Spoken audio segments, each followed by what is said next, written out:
On the Career Musician today, we have studio proprietor Scott Frankfurt of Scott Frankfurt Studio, in which Scott has churned out tons of Grammy-awarded and multi-platinum projects on a regular basis. In this state-of-the-art space, he can record up to 28 musicians at a time, which is perfect for all of the LA film scores that they do. With a clientele including but not limited to Earth, Wind & Fire, Janelle Monáe, John Legend, Sergio Mendes, Christopher Cross, Alfonso Johnson, Mervyn Warren, David Henschel, and many, many more.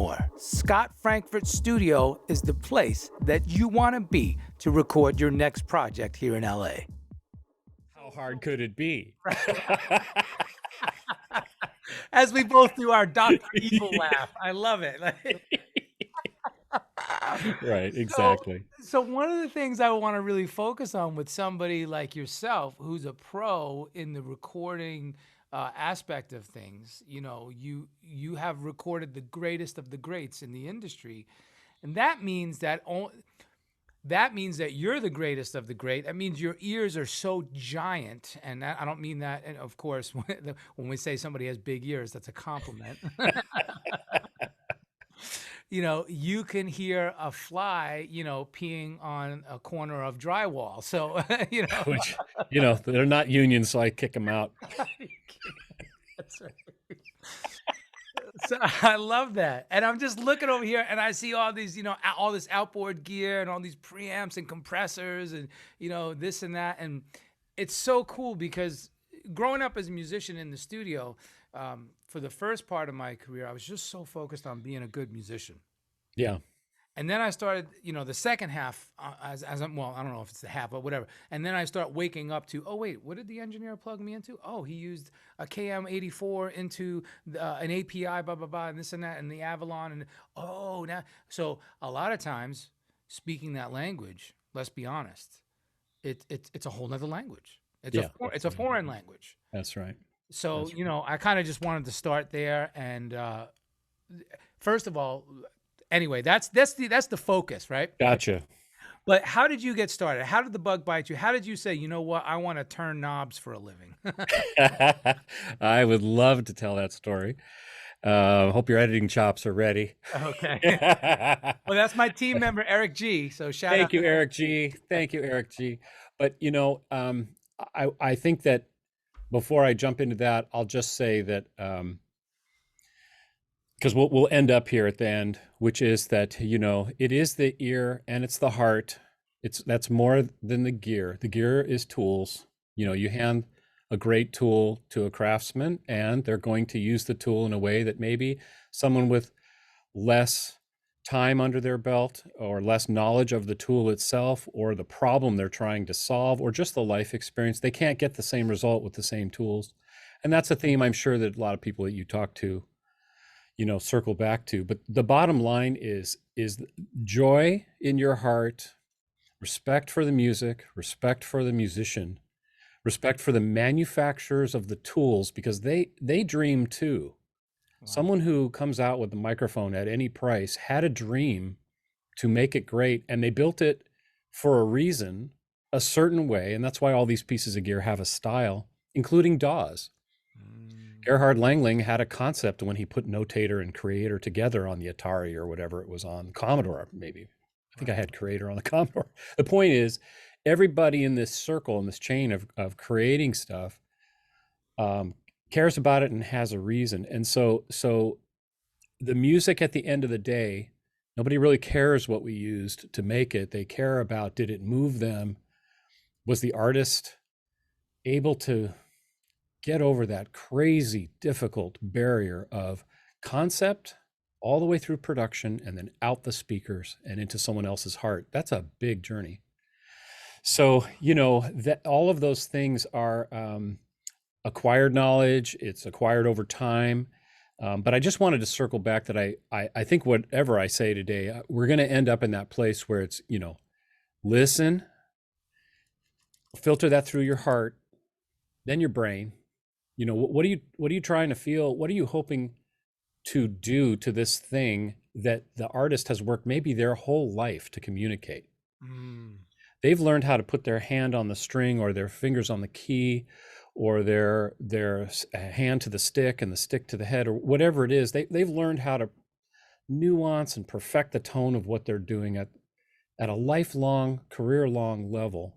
So it takes some humility to walk up there with your microphone of choice, with your preamp of choice, and think that's a technical job, because it is a technical job, but that is the least important part of it. The most important part of it being, are you in sync with what we're trying to accomplish today? And if you are, the rewards and the fruit of that is the immediate joy of, wow, we did something great today. My adrenaline's flying. This was so worth it. This is why I'm in music. This is the whole reason I get up in the morning.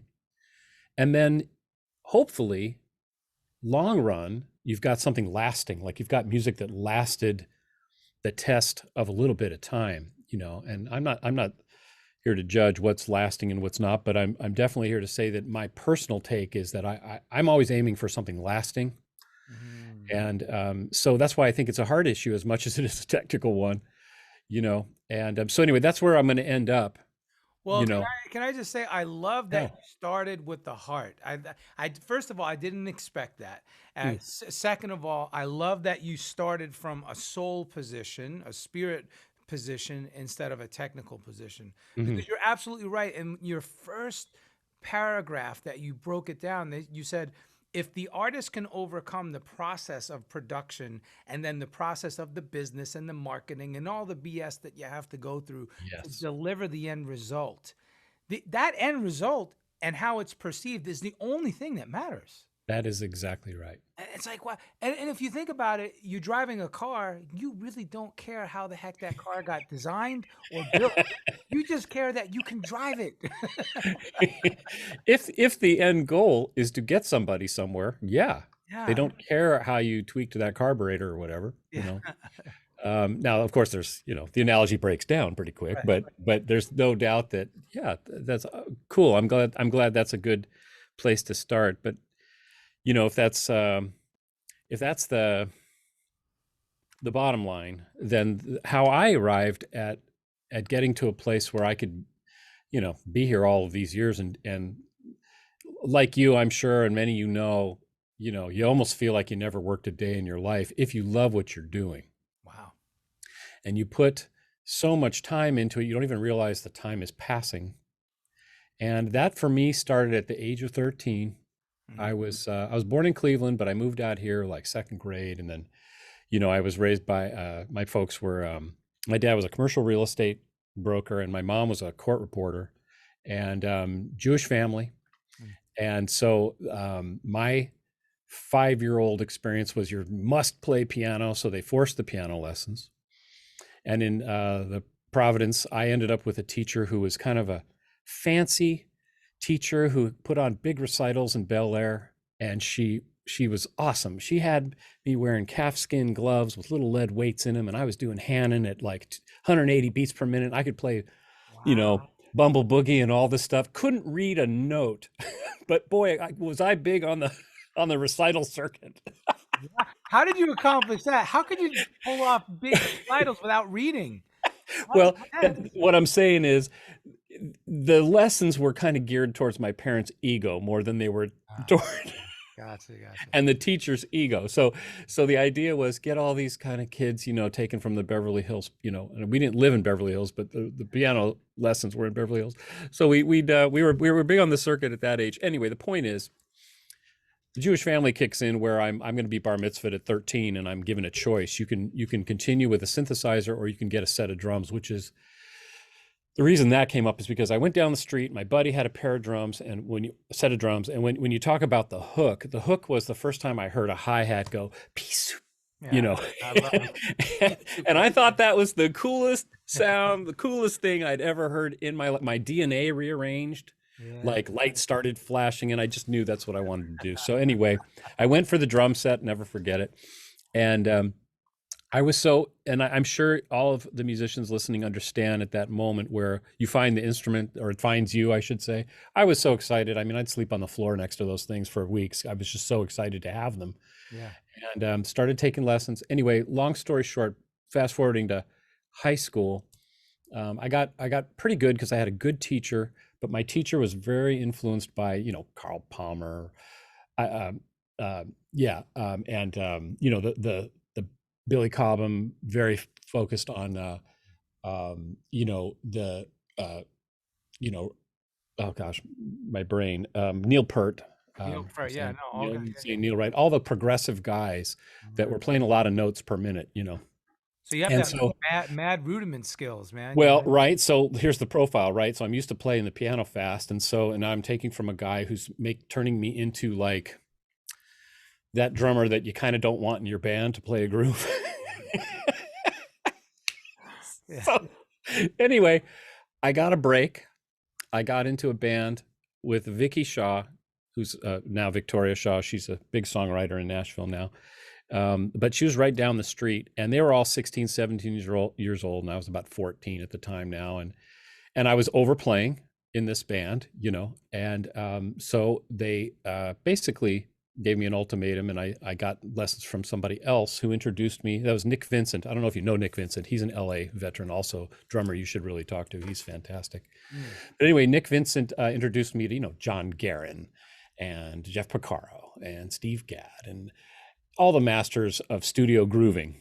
And so I started getting my act together. Anyway, now we fast forward to high school, college, and I went to Taft High School here in the Valley with you know, Dave Cause and all the gang. And Wow, we had Dave Cos not too long ago. Yeah, I saw that. And so what was kind of neat for me is that you know, at the age of you know, driving age, you know, 16, you know, and you're in high school, we were in jazz, you know, there was a jazz band at the time, and a pretty good one. You know, it was a 7 a.m. call time, which was like, you know, I think an hour and a half before school started. And so and I did something stupid in my first year with my car, and I ended up not having a car because I cracked it up, you know, anyway, chasing a skirt. Anyway, I I was, you know, I needed a ride to school before there was a bus or anything that would take me down there. Yeah. So Dave and I carpooled for 3 years. He was, you know, we were attached at the hip there at that time. Wow. And so this little band had, you know, we had Dave, the young Dave Cause as our lead alto sax player. We had a very good trumpet player, good trombonist. I was getting pretty good at the drums and a decent rhythm section, and the rest filled in. So we were like Monterey Jazz Festival, the whole thing. We were just cleaning it up because we had Dave out there soloing, you know. Wow, that's and then awesome. I'm super flashy, right? Because I had the wrong drum lesson background. You know? That's right. So we were doing pretty well there. For me, that turned into a desire to be a studio drummer, period. I just, you know, I was working with Dave out of high school, and we had a kind of a casual band because we were looking up to his older brother, Jeff Cause, and Nick and Dave Vanacore, and all these names in the composition and writing circuit and studio circuit are still pretty big. I didn't know Vanacore was in there too. Now he's yeah, like a mogul as well. Jeez. right. Yeah, so we had a little band called Sound Advice, and we had little CNR suits. I'll never forget them, little brown suits we bought at CNR one day. And we started doing the weddings and bar mitzvahs together, and that was kind of my start to employ, you know, first gig probably got paid for to play at, you know, that type of thing. Anyway, so because of that high school experience and being in bands right away, and, you know, relatively speaking, got a scholarship. Nick Vincent, the drum teacher I told you about, set me up for a North Texas State audition, which I got. And for reasons I won't go into, I didn't go to North Texas State because my folks talked me out of it. I ended up over at USC. And did the, you know, the 5-year plan where you kind of meander through various majors because you're really in 5 bands, but you're trying to get through school. You know? Wow. So that's basically what was happening during that time. And the part that where all of this is going, the history is going, isn't so much to like, oh, Scott Frankfurt's history. It's to show that where I am now is a place like all of us where we wear a lot of hats. Mm-hmm. And all of those hats have their underpinnings from about this time, because I thought I was going to be a studio drummer. I worshiped Jeff Porcaro. I wanted to be that good, that type.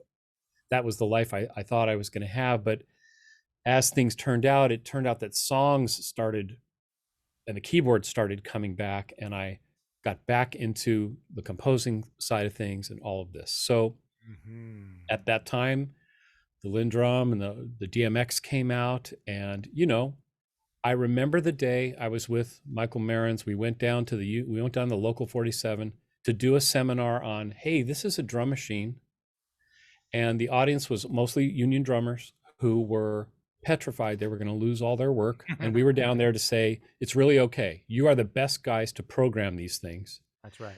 And don't be afraid of this. Here's how they work. And I'll never forget that. That was a very interesting time, because I embraced it immediately. I thought, wow, this is cool. This is something I can do that, I should certainly jump on this, as opposed to the other idea of like that more defensive idea of, hey, this is threatening me. This is going to steal work from me, because there was I don't know, half the people at the time were more in that mindset. Well, I have to park there for a minute. Yeah. That's some heavy psychology right there. Yeah. First of all, so creatives, right? First of all, none of us can cast the first stone when it comes to ego. We all have ego, right? For sure. We're all narcissists in some way, shape, or form. 100%. It's part of what we do, and you have to be, and it's okay.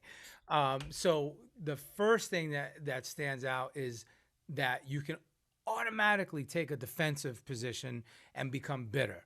Right. Oh man, that little machine is gonna take my, what the hell? Get out of here, man! Screw this. This is big bull. Right. So, but how do you correct that? Well, by doing your own due diligence, research, education, becoming informed. So what you did there for the community and for the union drummers who were crushing it at that time. Yes. At that time they were doing a 10, a 2, and a 6. Oh my word. Every day. Yeah. Every day. So 5-6 days. So that's so important that you did that. So that you had the foresight and then you took the initiative. That's huge. I think that, there's, if we're going to talk psychology, I mean, it's fair to say that there's room for people that are super aggressive and are only in it for the dough, and they're great at it. And, there are those people. There are those people that are so artistic, they never get really into the commercial side of things because they're so artistic and so philosophical. And I guess, seeking balance is the way to go. If you can realize that everything is a tool, try not to live in a fear-based mentality, which is what that is. It's like, I'm afraid someone's going to take something from me, as opposed to there's something here that I might be able to exploit. Yeah. Now, let's be honest. A good portion of the mid 80s and into the mid 90s had a very mechanical precision groove that it took us a while to figure out. It took most people a while to even figure out how to make them sellable and marketable and creatively satisfying. And there are lots of songs that we all know and love that are very programmed and very satisfying. And then there's an endless pool of stuff that was just this grooveless crap, that was just awful, god awful, And so the thing is, like everything else, just because the tool is there and everyone can buy it does not mean that everyone can use it. Ooh. Because, everyone can buy an expensive guitar, but I don't play guitar. So if you handed me, you're the greatest guitar on that wall back there, I'd be lucky if I could pluck out an E major to an A, So what's the, so I mean, I know that's an extreme picture, but it's like, it is true. It's like if you gave me the most expensive Fairchild compressor, rack, right. I'm going to be like, I'm going to have to, I'm just not going to get the great sound. I'm not. Right. And you could argue, oh, you just plug it in and it sounds great. Yeah, but unless you know how to use that. That's right. That's right. Not gonna... Yeah. And so part of, to be honest, I didn't have a clue how to program the thing when I got it. But I knew that I wouldn't sleep until I did.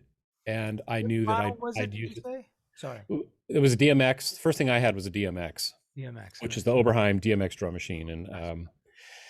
And that thing was akin to the Lin. I had a Lin for a while as well, the original LM1, I think it was. I was going to say, that was around the same time as the Roger Lin drum, right? Yeah. Yes, absolutely. They were competitors. And I think because I had an OB8 in the band and there was a DSX sequencer and all of this stuff, and I was into sequencing because before this, I had a Commodore 64 And this is a funny little fate thing. And I heard about this sequential circuits sequencer. It was 4-track MIDI sequencer that you could plug into the cartridge port of the Commodore 64. Wow, that's cool, man. And I just thought it was the coolest thing. And I think I had a JX3P, which was like one of the earliest MIDI compatible synthesizers. So you could connect a JX3P to a Commodore 64, man, and you could record stuff. And it was like mind blown.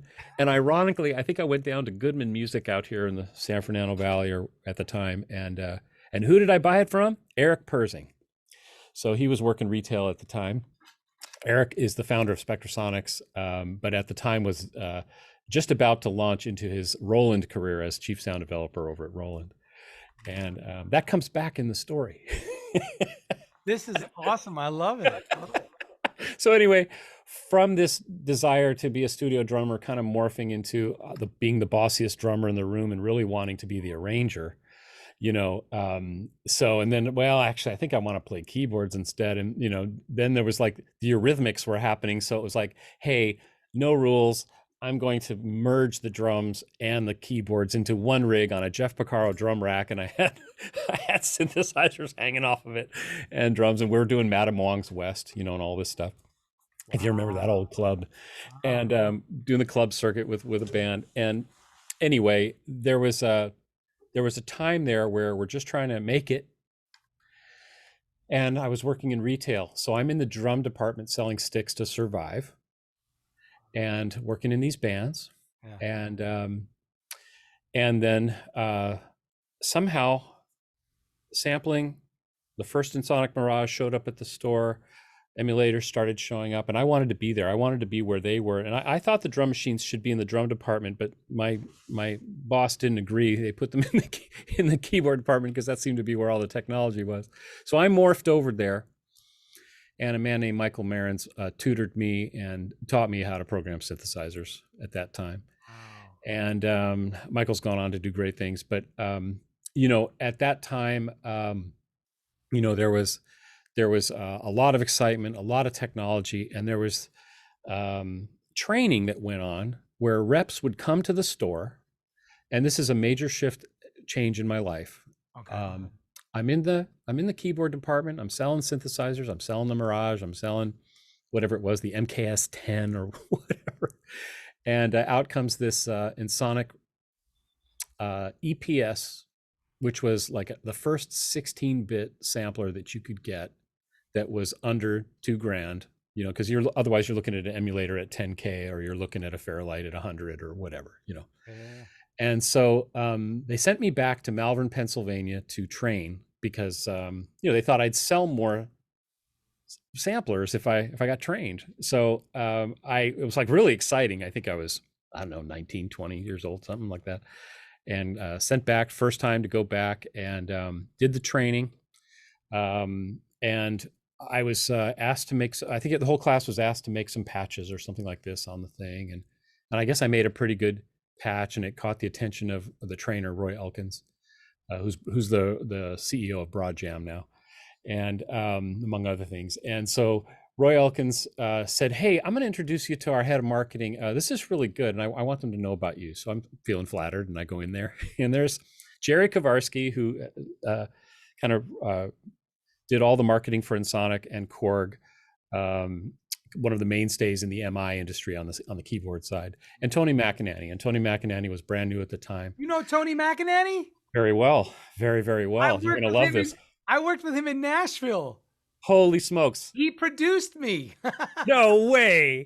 He was going to produce an album with me and my first wife back in 2001 or 2. Holy cow. Was that for Sony, or was that for Angel, or was that for... He was with Sony at the time. Yeah. Yes, under Tommy Mottola. Yes, of course. Oh, so Tony is a major part of a life-changing occurrence there, because I basically, with all of my hubris at 20 years old, walked in there and said, the EPS is pretty good of a sampler technologically, but the sounds are just god-awful. Yeah. And I meant it at the time, but my personal presentation of it was not very refined. Talk about hubris and talk about narcissism, right? So I walk in, and Jerry Kowarski gave me a job that day, and he said, okay, you're our West Coast sound developer. And so for the next 10 years, Tony charged me with, he was my boss. He charged me with the sampling tasks for the entire Ensoniq product line and sound development and software consultation. And it was a dream job. I got to, on my pretty much my first week, go to George Duke's house and sample his Bosendorfer. Got to meet Paul Jackson Jr. and record him playing various guitars. I got to go to I met Peter Wolf on that, and that's how I met all the guys in Chicago. And I got to sample all their signature series: Richard Souther, this one, that one, Randy Jackson. The System was big at that time. We did the System. We did Earth, Wind, and Fire. We did. I mean, it was just all of these people that I met. I would have had no chance to meet, except that my heart, my passion to just be a synth guy and write songs and whatever, just shot me all the way there. And serendipity, right? So anyway, Tony that's a birth into the industry like that. That's a great way to be immersed in it. Yes, at such a young age. And I think that looking back, and this might be really useful for career musicians that are on the beginning of their path. From that point, an interesting thing happened because I was living a dual life. Now I have this steady paycheck for musicians. Like back then it was a super big deal, still a big deal, but back then it was very few and far between. How do you get a steady gig, a steady paycheck as a musician, unless you're really accomplished and out there, So for me, it meant that I could put food on the table with this sound development career, which is still very related to my passion, which was to make music and make records and do all those kinds of things. But at the same time, it had this strange filtering effect where I could say no to bad gigs. And what I mean by a bad gig, no gig is bad. Do the gig, if you need to, go do it. But it did allow a certain amount of filtering where, do I really want to drive 3 hours to Palm Springs for X amount to play, the top 40 and then come home at 2 a.m. and then, like you have to do that calculation at a certain point and say, no, I'm not doing that.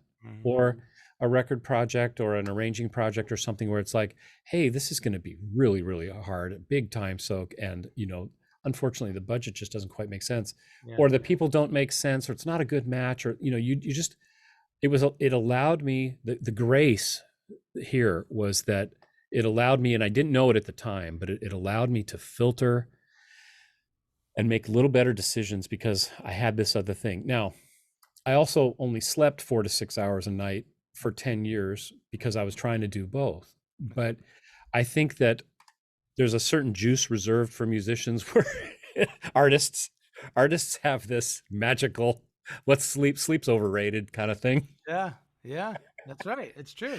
And so, I'm paying for that now in my older age for burning out my metabolism that much. But, at the time, I was just in hog heaven. I was just loving meeting all of these insanely talented people and getting an introduction into the industrial level of sampling for, in those time, we're talking about, when I started, it was floppy disks and ROM chips. So if you were going to sample a piano back then, it was like, well, maybe you got 2 samples per octave for about, I don't know, 3/4 of a second, and then you had to loop it. So it was like ding, zzz.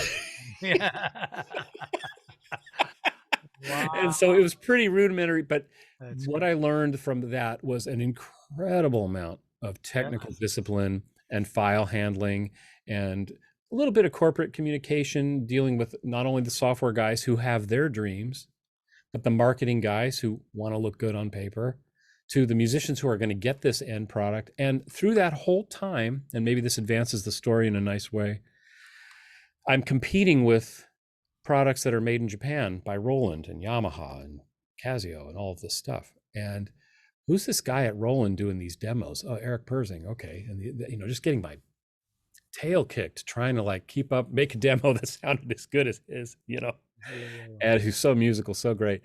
And so I always looked, even though, Eric and I hadn't been introduced, it was always that Roland standard of those impressive NAMM shows, if you ever went to any of those, where they would just blow you away with the new thing on the new thing.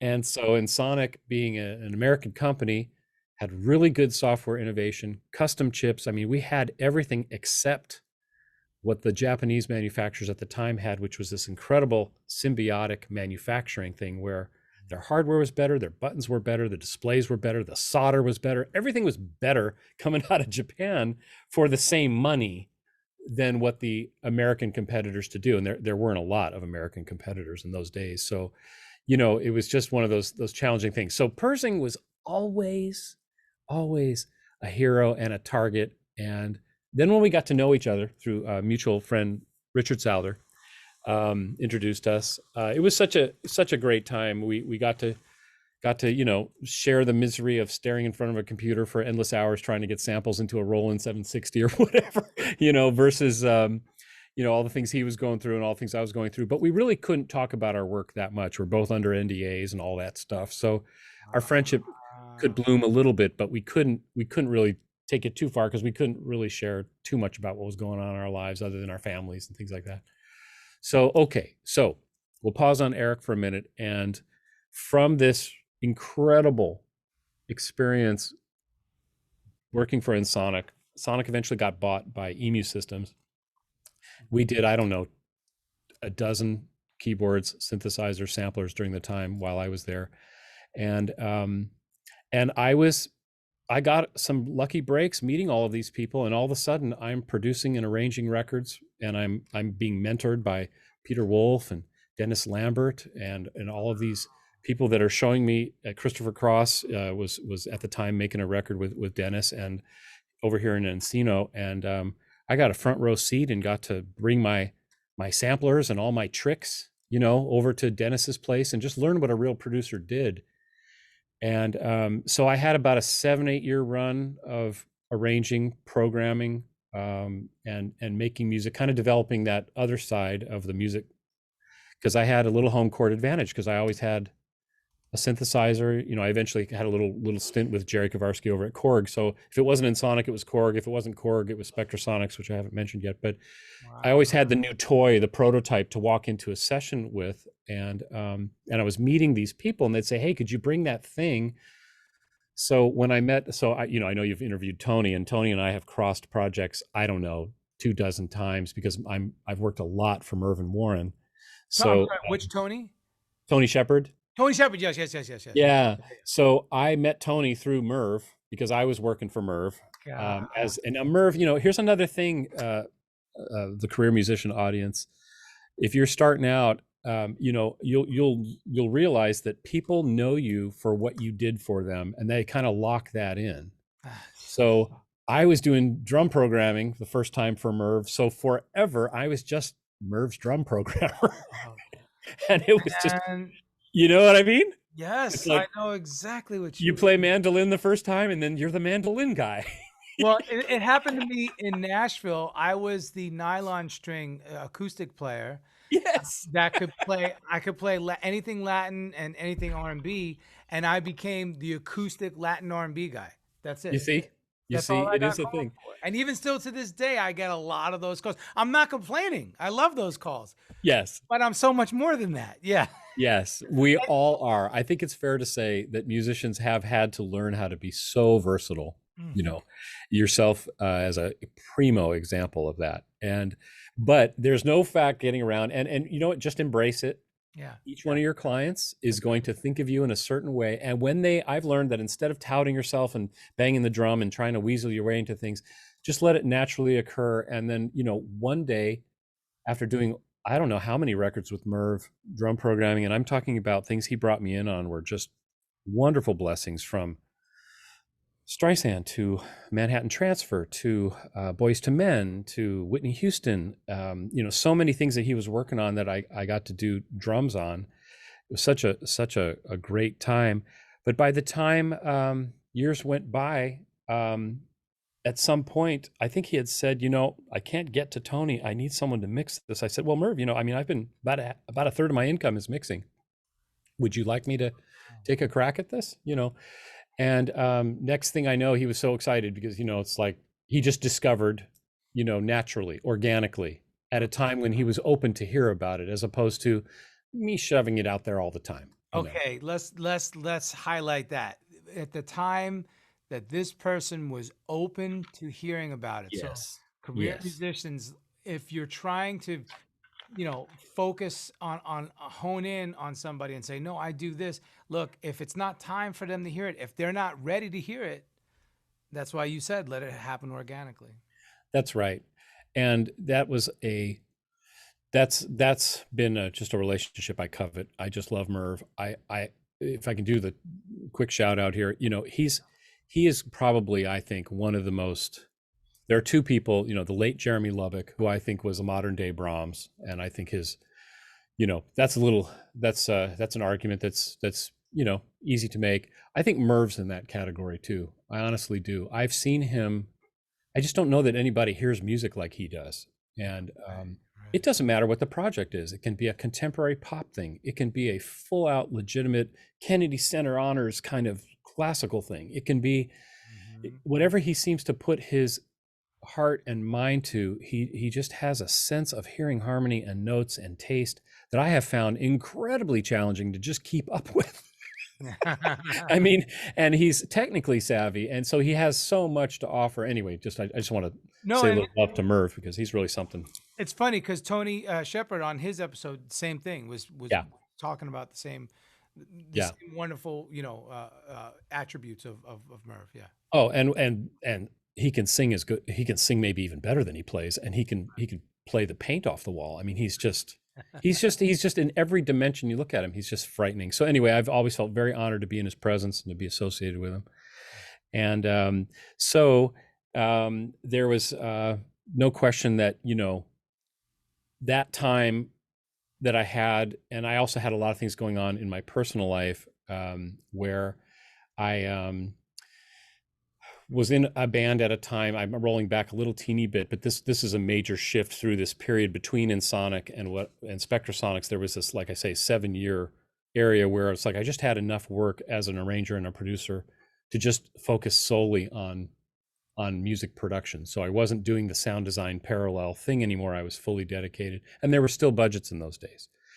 And so, and at that time, that's awesome. We're playing Madame Wong's West or whatever is kind of how the memory goes. And in our little synth trio that wants to be something between the Prince and the Eurythmics, That's cool, man. That's cool. Yeah, it was wild. And up walks the guy, after the show with the cigar and says, "Hey, I like that one song," like the quintessential producer stereotype, right? Hey kid, I'm gonna get you a suit and I'm gonna take you to Vegas. Exactly. And so we're like, yeah, sure. We're like pretty skeptical. He goes, yeah, let's go down to my car outside. I want to introduce you to something. So we go down to his car. It's a Bentley. We get in the Bentley and we're thinking, well, okay, maybe, but a lot of people have Bentleys, whatever. Like, what is this guy gonna do to us? Yeah, right. Exactly. So we get in the car and he says, I'm gonna play a demo for this girl. In 1 year, she's going to be selling millions of records. Mark my words, and I want that song on this record. And we're like, yeah. And next thing I know, we're down there and we are recording the song at George Tobin's studio in North Hollywood. George Tobin was the producer I was referring to, and he had done some great work with Smokey Robinson and many others. But he was working on this young, I don't even think she was driving age girl. Her name's Tiffany. And so we had our first cover on the very first Tiffany record, did 11 million units worldwide at that time. This is 80s now. So for us, it was like, whoa. So at that time I had my first cover, I had my first radio play, I had my first opportunity to establish a publishing company, all of those things that you kind of couldn't do back then unless you had something on the radio. And, because Tiffany just went into the malls and was singing in the malls for a year, and all of a sudden she blew up. Yeah. Yeah. I think it was MCA, if I'm not mistaken. Yeah. And anyway, so we got into the songwriting, we wanted to chase that for a while. So we chased that pretty hard with George for a while, but that was also a nice educational thing to learn how, that real super hyper competitive songwriting thing back then. It's still that way now, but back then it just took different forms, and you got to protect what you're writing. We wrote a lot of hooks that didn't end up on our you know what I mean? I always say, methods change, but principles remain the same. The Yes. principle is always the same. It's hyper competitive, like you said. Yes. Everybody's always looking for the next big hit. And Yes. it's all about who you're rubbing elbows with, who's you talking to, what do you got in the pipeline, what did you get placed last? It's like, oh my gosh, That's exactly right. that's an exhaustive space to live in. But for It those is. who are doing it, kudos to them. But I've tried it a couple times, and yeah, it's tough. The writing room is tough. The writing room is tough. But the thing is, it's even tougher. Like there's so many people in the room now.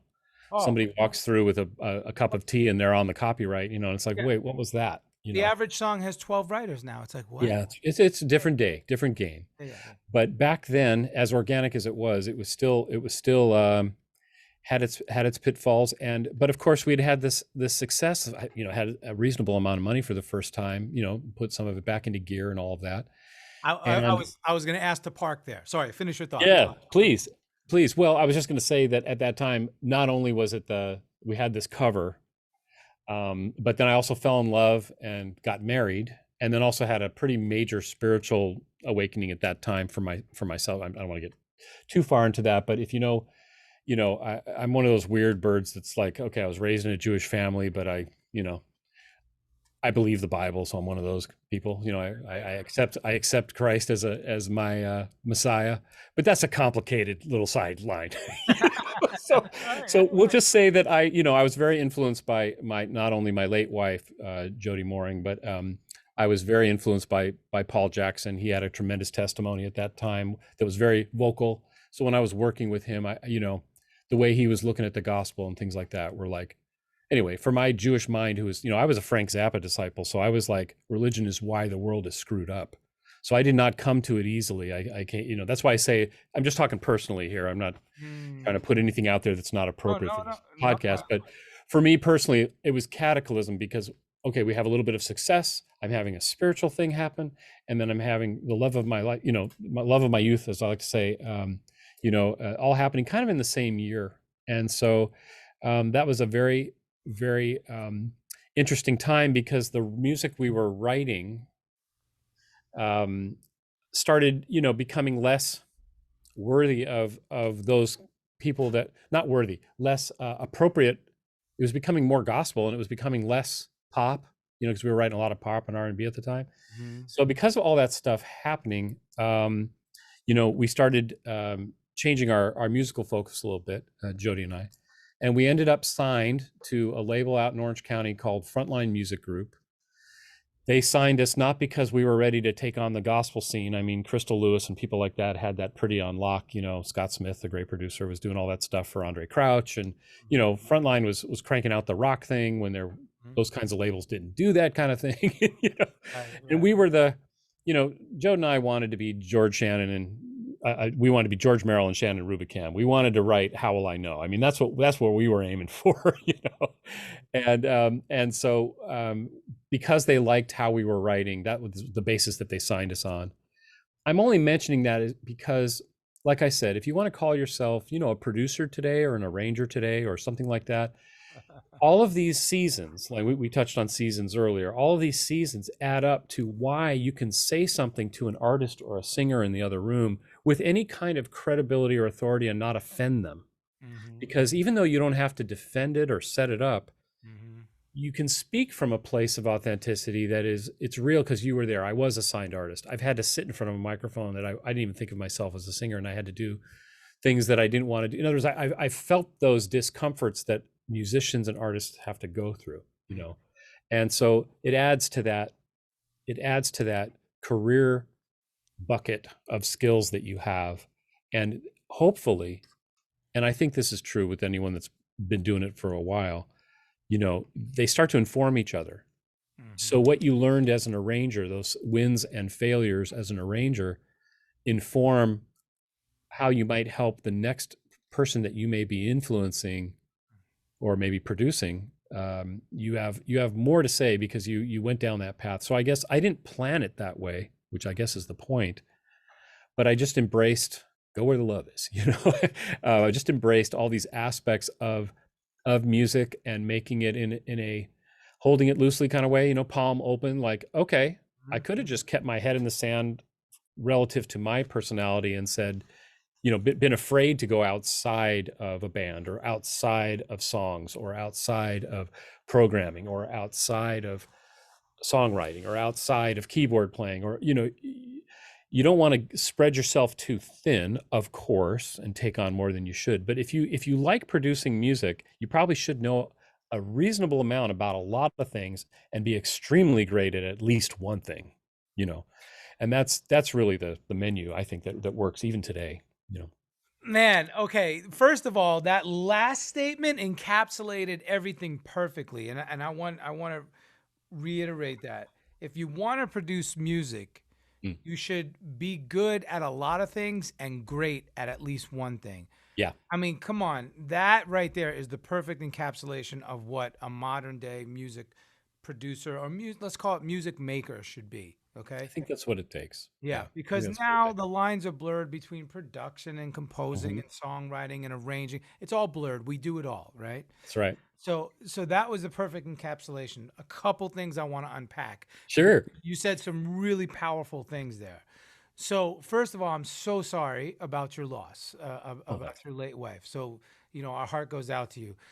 Secondly, this episode is dedicated to you, Scott Frankfurt. You could say whatever you want. I Oh, don't care if it's politically tinged, religiously tinged, philosophically tinged. I do not care what it is. And if any of the listeners get offended, well, then so be it, because I am not here to appease anybody in particular. I am here to share wisdom and knowledge and life experiences that people like yourself have garnered from being in this, let's just call it this really difficult industry. Okay. Mm. For, Mhm. for, for as long as you have. All right. So that's number two. Well, thank you. I appreciate that. That means a Absolutely. lot. And Means and a if lot. you and if Paul Jackson's testimony spoke to you and your testimony perhaps can speak to somebody else, then by all means. Thirdly, Frank Zappa. Love Frank Zappa. But was he the most outspoken, obnoxious person perhaps at times? Yes, he was. But was he a musical genius? Yes, he was. Oh, You know, no question. philosopher that comes to mind is Ayn Rand, objectivism. He Yes. he he ascribed to that whole concept of, F you, I'm doing me. And Right. and that's fine. I could never quite do that. I always was the person who wanted to play to connect to people and make others, feel happy from my connection. Yes. So I couldn't do that. But so I love all these different, references you're throwing out. But here's the two things I really want to unpack. You did so many things that brought you to where you are now. And the career musician, the hopeful professional that's trying to come to LA or wherever, or Nashville or wherever, they just want to make it, quote unquote. As the kids say, I just want to get on. Put me on. Whatever it is, in whatever, Yeah. permutation thereof. Yeah. You did so much stuff to get to where you are. And each thing informs the next thing. And like you said, you couldn't get to where you are now if you didn't have that exact trajectory. So that's what makes us all unique. That's So right. so learn this from people like Scott and everybody else on the show. Take this, don't take it with a grain of salt and just throw it away. Take it to heart, really listen. And then finally, the last thing I want to say, and I want to get back to you, but I just want to point these things out because they're so important. You got the big deal. You got the song covered by a major artist through this major producer, George Tobin, who came in and said, blah, blah, blah, we got to have this. And then you're in his camp and you're writing with him. You got some mega bucks. I want to talk about that because let's say the young writer or the young producer or young composer who gets the first big break, and let's say they get their first check, and that first check is over 500 grand. Yeah. What are you going to do with that check?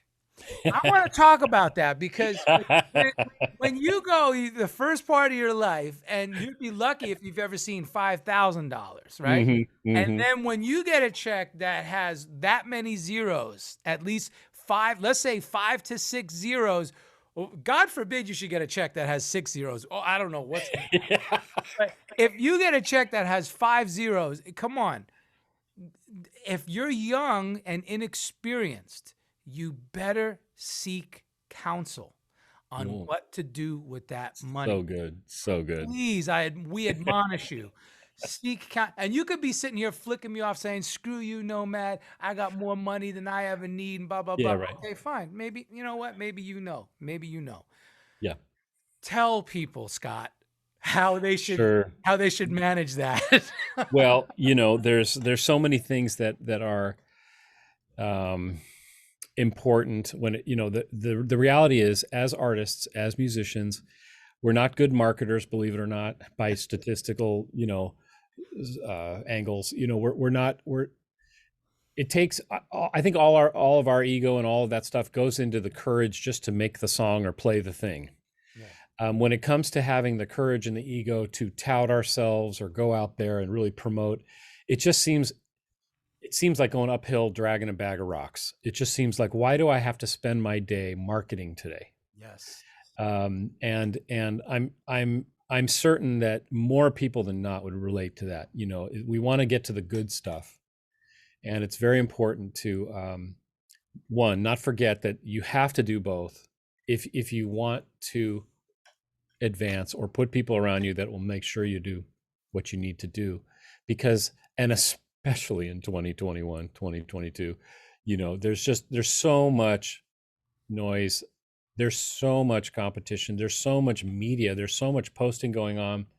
I don't know how many lifetimes you'd need just to see a small fraction of it. I mean, you see these statistics coming out of YouTube and Google about how much is uploaded per hour, and it's more than you could watch in a lifetime, And so it's like, but as to the financial responsibility and things like that, there's a lot of ways to look at that, and principles, and a lot of it has to do with, do you want a bag of M&Ms now, or do you want 2 bags of M&Ms later? And it's always that thing of like short range, long range. And one thing that I didn't know in my 20s that I know now is that, risk, different people, of course, have different amount toleration of risk and their sense of investment and all of that. But, just speaking as one person, real estate oriented investing has done far better for me than speculative types of investing.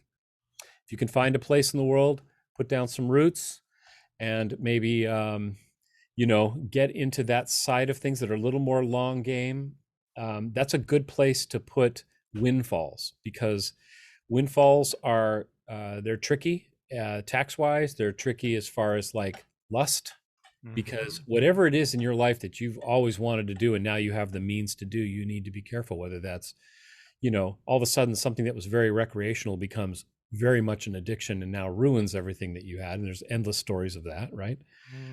Or it could be some other kind of thing where some other, maybe less chemical addiction, but some other thing that you get into, and then you turn around and wonder, where did all of that go? And it's one of those things where I had a sense that it needed to go in that direction, and I had a sense that I wanted to reinvest in myself to a degree. So every record budget, every windfall had a pretty large portion of it. When I say large, I mean less than half, but a large portion that would be filtered back into the pursuit. The idea being, okay, we've got a little check here from the record label. We can spend this at a third-party studio and bring in a lot of people. Or, we were just we were on the DIY train, so bought a little console, bought what I thought was the most expensive mic I ever, you know what I mean? It's like that's as much as my car. What am I doing? and all those little things that you realize later that value is what you want to put your money where there's value. So let's hope you're valuing yourself, of course, and let's hope that you're valuing your future, and that you funnel things in a way that makes sense. That's so different for everybody that I can't say. I can just say that from my personal experience, I've lost a lot of money everywhere except real estate, and the real estate has more than made up for those losses. So, another principle that someone leaving real estate for a second turned me on to a great engineer, software engineer, told me. He said, you know what? At the time, there was this thing called Share Builder, and you could You didn't have to think about it. You didn't have to become a day trader. You didn't have to get into stocks, but you could just pick one that you really like, something pretty safe, and just slowly, it would automatically buy portions of shares, even if you couldn't afford a whole share. Right. Just once a month, it would, or every 2 weeks. I can't remember what the interval was. Yeah. You turn around a year later and you own, like, I don't know, 30 shares of something that's gone up, 12, 15, 18, 20%. And it's like, that's building for your future. That's right. And whatever the metrics are, whether that's 4 zeros or 5 zeros or 6 zeros, it's the same principle. That's right. It's the amount of risk you're willing to inject into your life and into your soul. How much do you want to ride that roller coaster? And I feel like it's so important, and I love that you started with real estate. I love that. Thank you. And for those listening, if you find yourself in that position, or when you find yourself in that position, take heed and ask around. Ask all your peers and colleagues that you look up to, and the people who have come before you who have done it. Right. 100%. And I certainly didn't, know that or even really research my way into it. It was my father-in-law, just said, because he had done extremely well, and it was the same kind of thing. So I've always given it up for Jim Mooring, who said, you'll never regret putting this into your homestead. He used to say. Well, fantastic words. Yeah. So I think that's about all I would really have on that, because it is such a personal thing. Yeah, and unique no, thing. absolutely. But I think the reinvesting in yourself is important, and buying things of value. I think it's better to, not buy the latest thing that you think is so. Like, a lot of people buy things based on what they read, and especially today. And reading is good, but I think it's more important to understand that, there's multiple tools that can do the job you need done. Find the one that makes you happy to use it. That's right. I've had so much gear. I know you can relate to this. I've had so much gear to the point where it was like I needed an intervention, and it was like, why do you have all this stuff? And it's like, you're right, because I'm using 1/10 of it. And then I started honing over the years the things that I really loved, and then had opinions about, mainly because they fit me. They fit the way I like to work, little things. The preamp that I like is not one of the ones you might necessarily know, and I like it for reasons that, really suit my personality. There are these Canadian preamps that come out of GP2 Inc. is the company. They were I got turned on them because I was a huge Daniel Lanois fan. So I started looking at Mark Howard's work and realizing that everything he recorded, from U2 to Emmylou Harris to Bob Dylan to the Neville Brothers to this one to that one, Robert Plant, they recorded all the stuff through these BL1 preamps. Well, what the heck's inside a BL1 preamp? Well, it turns out it's a U990 op amp going into a Jensen transformer, and that's why it sounds so damn good, which is exactly what John Hardy thinks too, because it's very much like a John Hardy preamp. And so I just started collecting those. What do I love about it? I love this, again, to my point of how personal it is. I love that it has a glow light and doesn't have a meter. So I just see it glowing. I love that it's a continuous pot, but has stepped controls, and every step is 1.5 dB. So I can ride the fader. So it's measured. The knob. Yeah. But I know I'm okay. +1.5, +1.5, go back 2. I'm now down 3. And I can just do that fluidly and feel repeatable. And actually, it is recallable if need be. Usually I don't worry about recall, but it is recallable. And for those reasons, I love it. I have the Neves, I have the APIs, but I just love that thing because it's got the sonic pedigree and the quality. What's the make and model that you found? The BL99. It's a unit that I don't know how many of them are around, but I think there's probably, I think if you were to call GP2 and talk to Bill, he may be able to find you one. But anyway, like I say, your mileage may vary, but I love the things because they do a very you talk about transparent, you're thinking millennia, right? If you're talking about American teeth, you're thinking API. If you're thinking butter and cream, and you're thinking Neve, and all of those things, and the way those transformers are wound, and the way those topologies are set up, and the way they're made, it's true. They all distort a little differently. They all break up a little differently, and we love those flavors. And we live in such a great time where we can have more than one flavor. It's not like, okay, this is the API record that I made, and here's the Neve record that I made, and here's the SSL record that I made. So we live in a hybrid world now, and it's kind of fun to be able to mix and match. Well, these BL99s are indestructible. Yeah. They're 4 channels per rack space. The line and the mic. Boy, I'm really doing a sales pitch here, but this is literally, I'm not trying to sell them. I'm just trying to say what I love. The point is that I've whittled down to the things I really love. So I got 16 of these things because we can do about 40 to 50 inputs on record. We do small orchestras and rhythm sections, pretty regularly. Perfect segue. Perfect segue. Yeah. Okay. So for everybody who just glossed over while Scott was Sorry. No, that's all right. I love it. No, because a lot of musicians, but listen, you need to rewind the episode and really pay attention, because as musicians, we do need to learn this. We do need to really listen and understand the different characteristic qualities of different pieces of gear. And I love how you just said that. Transparency, millennia, Neve, butter, little teeth API, Yeah. shimmer and shine SSL, these things. So we do need to know these characteristics. Perfect segue. How did you take all of this experience and knowledge and everything you've done before and built this amazing studio? Now you go by SFS, right? Scott Frankfurt Studio. Yeah, Scott Frankfurt Studio. Yeah, we just abbreviate, in emails and stuff as SFS. But yes, Scott Frankfurt Studio. You have a team. I mean, and this, just looking at the website, scottfrankfurtstudio.com, it's amazing. Again, not only the people you've worked with, everybody from John Legend to, Earth, Wind, and Fire, the list goes on and on, but just the setup. So talk about it now, because this is your, right? This is what you... Oh, I'd love to. I'd love to.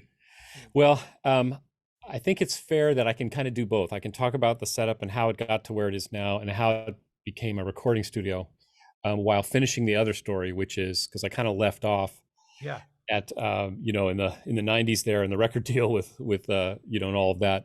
That's right. What happened was, after that 7 years of kind of having a real run at production, I turned 40. And I was married to my late wife was older enough for me to be considering, what does this mean in 10 years? Because I'll be this, but she'll be that. And do I want to be chasing these record budgets up and down and just really fighting for my farm here that hard? And I was just having one of those moments. So I thought, as hard as it was, and as having both careers going at the same time is something that I think would be good for the future. It was just one of those days where you have that feeling where you just want to future think for a minute. So I remember it was late in the year. I want to say it was 2002, 2003, and the NAMM show was coming up, and I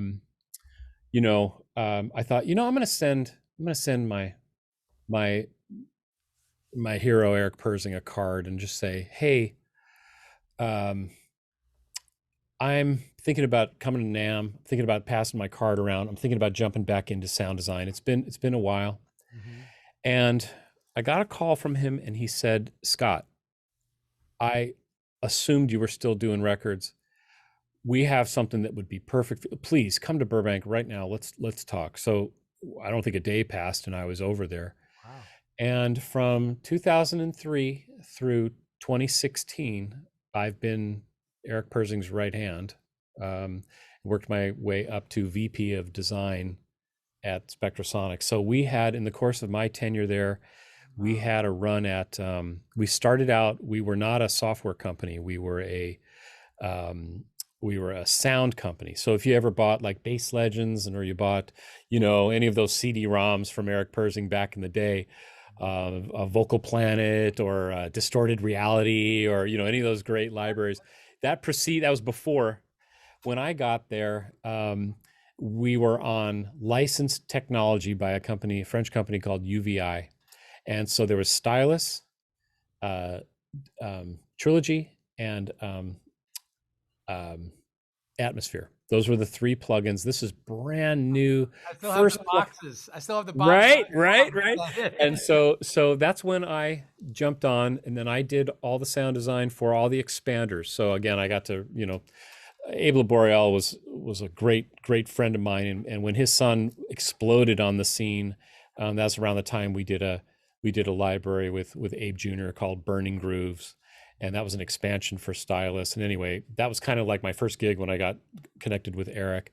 And then we started our run of bringing the company from being a library company to being a software company. So that meant hiring new developers, taking the incredible 2 to 3 year risk that it took to keep the company rolling while we completely leave licensed software and make our own. Wow. And the result of that was Stylus RMX and Omnisphere, of course, Keyscape, and Trillion. And so I sampled and developed interfaces as well, but mainly, I don't know how many hours, countless hours sampling, editing at an industrial level. Like, it's hard to describe, because you got to remember, when I started out at Ensoniq, we had a floppy disk. Well, by the time I start with Spectrasonics, we're leaving the 1.4 megabyte world to the unlimited streaming world, where the only limitation is how fast are the computers, how big are the disk drives, and how much time is an end user willing to spend copying or downloading this thing to his computer. That's right. Those are the only metrics. So that's how you get a 10,000 sample bass sound. Because when you have, every note is sampled, plus every articulation, plus every velocity, plus every round robin, plus what about the pickup in this position? Well, multiply that by all of that. Anyway, when you fast forward to where we left off, which was Keyscape, I did the LA Rhodes, and I did the Wing piano, and I did, several of the keyboards that are in Keyscape. It took a year to do the Rhodes because there were so many samples in it. Your mind is like one of these schematics, like how that works. Like, because I never had that technical mind. I always admire people like you. Like how could you program all that stuff? How do you know all that stuff? That's crazy. Just anecdotally, honestly, I appreciate that. Anecdotally, my mother, the court reporter, she could, just sit there and just listen to 3 attorneys yelling at the judge, for like all day long, taking, up to almost 300 words a minute, on a stenographer machine. And I think of it now as like, the reason I can sit my butt in a chair and trim 10,000 samples is because there's something about that I love. I've got my coffee, I've got my pencil, I've got my pile of samples to deal with, and I want to be a hero right now and cut through all these mothers, It's like, wow. Talk about, so I just love that. Tedious monotony, man. Oh, totally. That's why Eric and I got along so well, because he hates that. Wow. See, that is funny. And that's Eric G here. He's my tedious monotony guy. Yes. I love it. Yes. But beyond the tedious monotony, it's like I said, you have to have a mind for that kind of tech stuff. It's, Yes. And one of the funny things about me personally is that I just thrive. There's a discipline that I learned at Spectrasonics, still learn every day, about how you handle your files. If you're sloppy with that stuff, you are going to pay for it down the road. We would pay. Expound on that. Yes. Oh, let's say, for example, you've got 10,000 files to manage, and you've been a little sloppy with how you're naming them, and now they don't alphabetize right. Now the software doesn't work, and you don't know why. Or things like, hey, I thought I used this bulk editor thing, but you didn't actually put your eyeball on everything because your assumption wasn't right. So now you've got an error you didn't even know about. So we have in the sample development community, there's certain principles that I think apply everywhere, which is like touch once, meaning put your whole focus on the one thing you're looking at, finish it all the way through, and then do the rest, so that when you get to the end, you have something that you can trust, you know. I'm jumping up and down in my seat screaming because this is so applicable. Listen, everybody. It is. We say touch once and QC it to death. Yes. Quality control. Yes. Because don't make me come back to this sucker a day later, 2 days later, a week later, a month later, God forbid more than 6 months later, because you're not going to remember anything about it. That's right. That's exactly right. Oh, we live by this creed here, so thank you so much for Oh, no, it's a very real thing, because now let's apply that to, say, delivering files for a record or for a client. Or a client.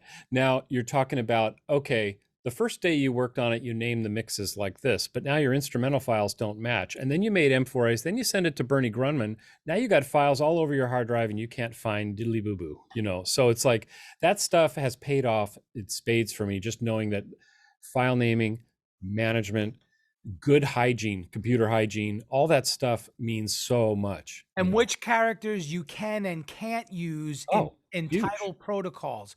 Huge. You cannot use slashes. You cannot use the ampersand. You can't use certain things. You need to use like someone who has been bit by this. Yes, you have to use the underscore, and that's it.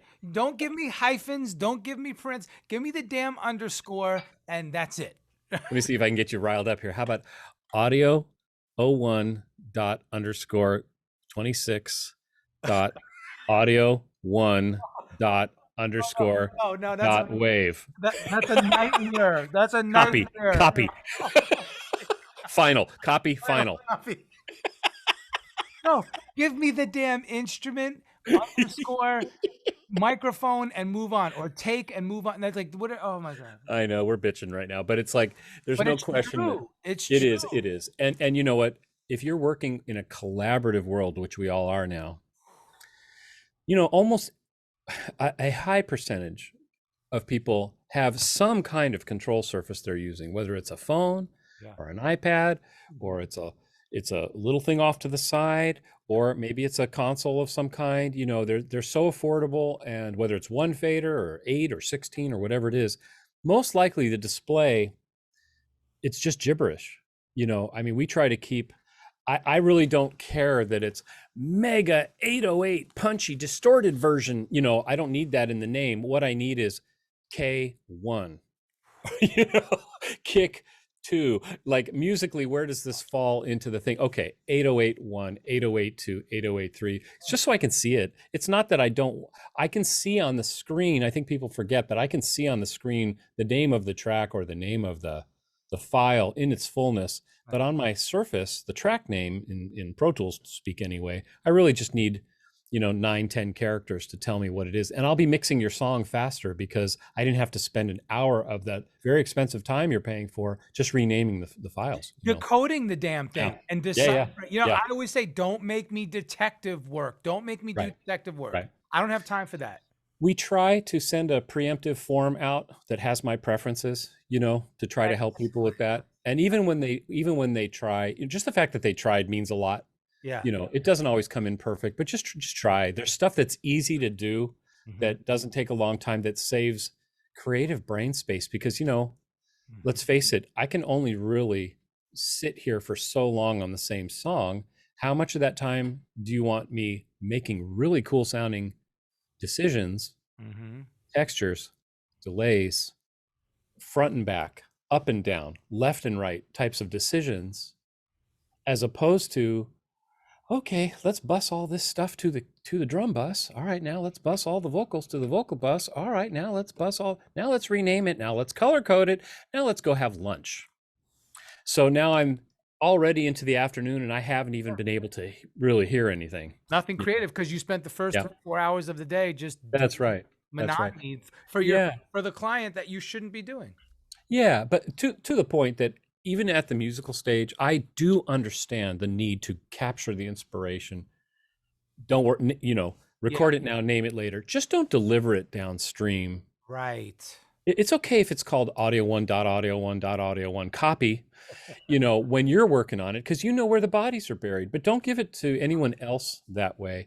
Right. And it's not worth it, you know, for you. It's actually costing you money and you may not even know it. you Right. know. And you know what? You know what I say to the musician or the creator that doesn't, oh, I don't have time to deal with, I can't deal with. Okay, then you have two choices. Either the next day, put your editing hat on That's it. and go back and do all the edits now with your cup of coffee and your sandwich, and you take the 4 to 6 hours to do it, That's right. or hire somebody.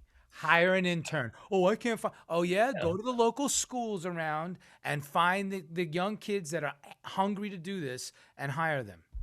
Any great producer will tell you, Quincy on down, you want everyone in the chain to take the bat, line up at that ball that you just put on a T-ball thing, Mm-hmm. and hit that sucker as hard as they can. In other words, the minimum amount of friction.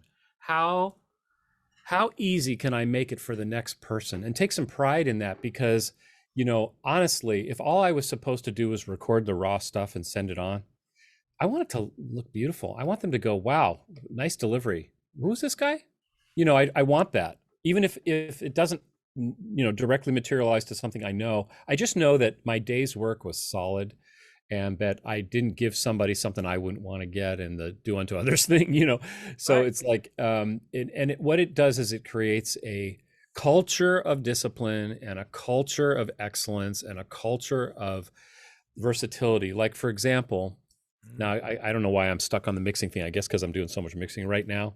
Well, But one of the things that like paid off for me yesterday, I have a client, did his album 2.5 years ago. And at that time, instrumentals were not printed. I can't remember for what reason. And I opened those mixes up, and you know how it is. You open something from 3 years ago, and half the plugins aren't on your system anymore, and they're not compatible, and there's all these things. Well, I was fortunate that there were about 2 or 3 plugins I had to go find, reinstall. But what was such a joy is that I had done the extra work, the thankless tasks of making sure those buses were organized, making sure everything was routed properly. Mute the vocal subgroup, mute the background vocal subgroup, print the instrumental. And it was like, okay. Bob's your uncle. Yeah. So grateful for that little thing. And, the dividend didn't come for 3 years, but it did come. So anyway, yeah, that's a thing. But just to maybe get back on. So I was with Eric, and how we get to Scott Frankfurt Studio is, what a run, what a blessing. He is one of those people that cannot make a bad sound. And, I think all the Spectrosonics users out there already know this, so I don't have to sell Eric Persing or Spectrosonics. But, I just want to say about the man on a personal level, I've had a front row seat to be able to see a guy who can walk up to any keyboard or any synthesizer or anything, and just this principle of never making a bad sound is something, it's a thing to behold. It's like, because you walk up to a mini Moog, and the average person is going to make some pretty not so good sounds. Yeah, it takes time to really Takes time to get somewhere. Right. Yeah. But this man, and this has been true for decades, it doesn't matter what he walks up to, he plays the right notes, tweaks the right thing. Anyway, I took that very much to heart and just pursued that thing that I saw him great at. I'm not natural at it like he is. I mean, I'm not bad, but I know now how to not make bad sounds, but I didn't when I started. And it was like a major thing to learn. I learned so much from him, and the thing is, I had the parallel career thing going. I was doing these records, I was doing this work, not sleeping, not taking care of my health, doing Spectrasonics full time with all my heart, running music with all my heart on the side. And then we kind of blinked. I should throw in here that after my late wife passed in 2006, I was given like another amazing woman in my life who I married in 2008. Her name is Sharon. And I just feel like I've just been blessed twice for reasons unknown. But in 2008 through 2016 was kind of the heyday for my tenure with Spectrasonics. And at that time, we found ourselves working with Darius Fong, engineer who got his chops working for Bill Schnee. So he spent a nice little tenure at Bill Schnee's. And then all of a sudden he was working here with me because I needed help on the music side because I was, cutting samples and doing sound design stuff all day. And then we were trying to record artists at night and that kind of thing. Next thing I know, we've had a Sergio Mendes record made that Darius largely engineered, and it won a Latin Grammy. And it was like, wow, that was cool. And then I started getting invited, besides being the host, of the sessions, to kind of, hey, could you do a synth sound for this? Sure, I'd love to. And then that went well. And then that turned into Darius moving into another career, different path, with his family and young kids. And he went a different direction. And then I was all of a sudden, I don't know, 7 albums later, I've been recording with Sergio Mendes. And Sharon and I had to look at each other and say, we've got Janelle Monáe here. We've got Yes. Legend here. We've got Sergio's orbit is tremendous. And the people that he brings in, now I'm friends with Alfonso Johnson, and we're making a solo record with Alfonso. And like all of this stuff is happening. And it was like, we cannot run this like my personal production space anymore, which I should say was set up very much to be hybrid computer lab for Spectrasonics and a recording studio. So it's a kind of a weird place where our noise floor was designed to be as low as possible so that I could do the sample work, which is a nice hybrid symbiotic thing when you're trying to record music. It's never hurts to have a very low noise floor. And so anyway, the point of all that is that we looked at each other and said, we need to ensure this properly. We need to bolt this down, and we need to take this seriously. And then, the clients just kept coming, and the work got to a point where it was like, I'm going to suffer health-wise, and I'm not doing my best for Spectra, and, I'm not doing my best for the studio. It just became overwhelming. And so that day, we started hanging the sign on the door, and what do you name your studio, right? When you go legit. And I was just thinking about all of my heroes and the difference between like naming a studio after a thing versus naming it after the person. Since it's part of our residence, there's like a wing that's like the studio wing, and that has a very strict identity as opposed to the Village or Capitol or whatever studio you want to put in there. When you have your name on the door, it means, hopefully it communicates that, oh, that person comes with the room, that aesthetic comes with the room, that person is the brand. And that is one thing about Scott Frankfurt Studio that is a conscious decision, that we don't sell the walls or the gear, per hour kind of a thing. This is definitely an intrinsic environment where we are all in with the project from the beginning. Now, it does not mean that I produce everything that goes through here. I don't. Right. I support and engineer most of the time other great, notable producers. I wish I could share who we've had in here the last 3-4 months. I wish I could share, but I can't until they come out with it. Yeah. But well, if people go to your website, already your associations and affiliations with it's incredible. Wow. Yeah. Anyway, so I learned that there was a limit, where I couldn't do both well. And we hung the sign on the door. We did the press releases, and it's been Scott Frankfurt Studio now since. And it's we have a wonderful team. We have a small but mighty team. We have our admin Morgan. She takes care of everything that has to get done. Like your Eric. Yeah. And then we have some great A2s that help me with all the weird things that I have to get done in the course of a day. Yep. on the installation side and all of that stuff. And then my beloved wife, who has her own career as a she runs a hair salon, and she's an incredible color cut, in her own right, running her own thing. But she is Sharon is the magical glue that, while I'm staring at the screen, she's making sure the hospitality's on point. And I think this is something to say at this point. It's not, at the end of the day, it's how people feel when they're here. Mm-hmm. If they feel great, if they feel loved on, if the place is clean, if there's a pencil on the stand, if there's a pad on the stand, if the hospitality is such that they feel comfortable, in this crazy age of COVID, are we handling that properly? Do they feel like they're, at SAG after levels of safety? Do they feel like they've been attended to? They could care less what preamp I'm running through or what microphone I've got out in front of them. They just care that, and the client cares that, those cappuccinos are on point, and those, the tools of the trade. I mean, we tell the pencil story around here, which is, oh, somebody needs a pencil. Now I'm up going to get it. Now they're on the phone. Now the producers are out of the room. We're on a 40-minute break. Well, forget about the money that's being wasted. It's the creative pace that we lost. We had pace creatively and we lost it because of a dumb detail we missed, So we love obsessing over like making sure that we don't win every day, but we try so hard to make the music the thing, set up well in advance so there's no surprises whenever possible. And so those are the kind of the characteristics of Scott Frankfurt Studio. And that's kind of how we've arrived at just doing this now. And I love to, wear my different hats. Sometimes I get to produce, sometimes I get to arrange, sometimes I get to play drums.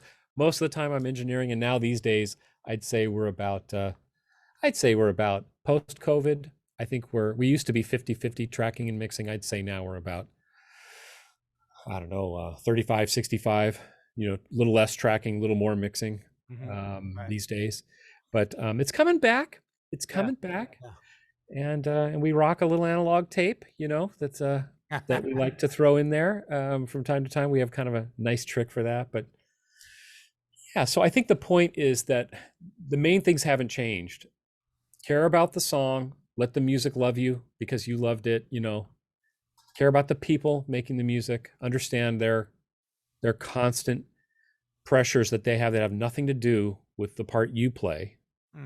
They've got a label breathing down their neck. They've got an A&R guy breathing down their neck. They've got family things. They've got touring things. They're exhausted. They've got whatever they've got to deal with. We want to be in support of that and help them focus on, if it's someone singing that day, we just want to make sure that they're not thinking about other things. They're thinking about opening their rib cage so that I can hear the lyric, And that's the goosebump for me, is that when and this because you're a great musician and you have so much experience, we do this because when that sum of the parts comes together and at the end of the day, you have this beautiful thing that everyone's excited about in the room, that's the juice. That's why we put up with all this stuff. I mean, so first of all, kudos to you and your wife. I'm sorry, you said Sharon? Sharon, yeah. Yeah. And your team and everybody on your team and everybody in your circle. Thank you, Nomad. We adhere to the same principles over here, and I have to say Eric G, although he does handle a lot of the admin, he's also a badass piano player. I bet. Producer in his own right. So, Awesome. And then my wife, the same thing, Lola, she is like the brains behind it, and she helps with the marketing and all this other stuff. So look, Nomad, where would we be without our wives? Come on, man. Come on. Cut me a break. I call my wife upper management. It's like, I don't know. Hold on. I have to check with upper management. Yeah, exactly. Oh, it's home court advantage. It's it's everything to me, frankly. Absolutely. And I get it. I get Absolutely. it. So I'm so glad for you. That's great. Yeah, and ditto, kudos. And I'm sitting here grinning while Scott is saying that this last part of it. I'm grinning because in my mind, I'm already putting the project together that we're going to do together. I started casting a long time ago. Like, I've already casted the whole damn thing.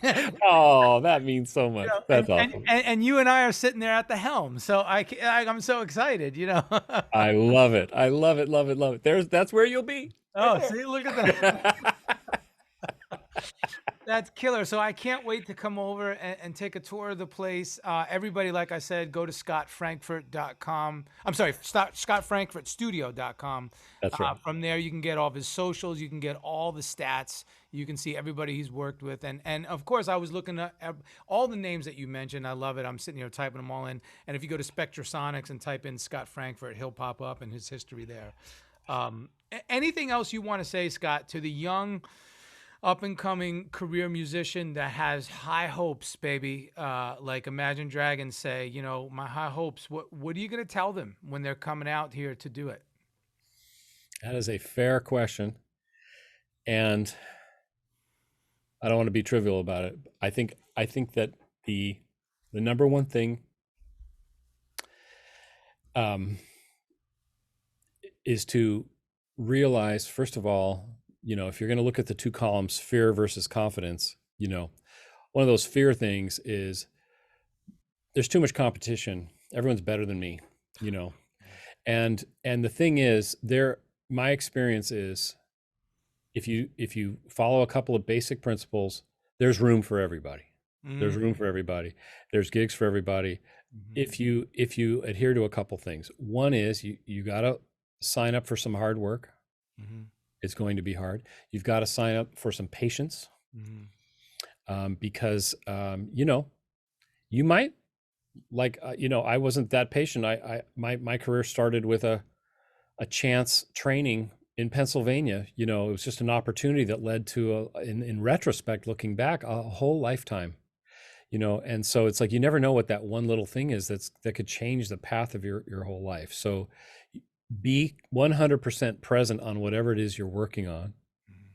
Keep your head down, meaning nose down, you know. Listen to, there's so much stuff out there on the internet, but just listen to the stuff wherever you see humility and you see, you know, the organic basics, you know, the Al Schmitz of the world, you know, just walk into the room and listen to what you're working with, whatever it is. Ask more questions than make statements, you know. All of those things add up to someone that is pushing energy into the room as opposed to pulling energy out of the room. So when you're talking about entering a room, whatever it is, as a musician, as a technician, as a writer, whatever category it is, try to bring things to the room without pushing your way in. Wait for the opportunities. It's so much better, right, to be asked, hey, Nomad, turn up, man, as opposed to, hey, could you turn down a little bit? What is the difference there, right? Man, I want to hear a little bit more of that pocket, brother. I want to hear some more of that pocket. That's the totem pole we talk about here, where it's like you may have the right answer in a particular situation, but it's not yours to share. Other people already know what you know, but they have other reasons that maybe you don't know about for waiting to communicate the right answer.